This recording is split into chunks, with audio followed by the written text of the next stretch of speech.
Purchased a Boost Mobile data add-on, but seeing no data? Here's what's likely happening.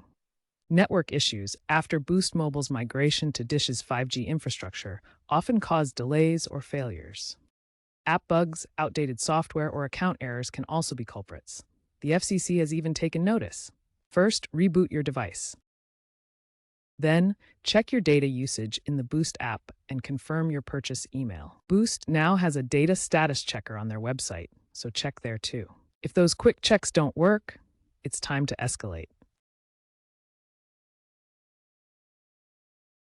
If basic troubleshooting fails, contact Boost Mobile live chat or phone support at 1-888-BOOST-4U. Boost AI chatbot now resolves 60% of data issues. Check if any outages are reported in your area. Outdated apps are a common issue, so make sure you update to the latest version and clear the cache. Some users have reported 24 to 48-hour delays, but if you are still having issues, reach out to support, as it may be an account verification error. Boost Mobile has been making strides to fix this issue, so check your device to ensure it's ready for these new fixes.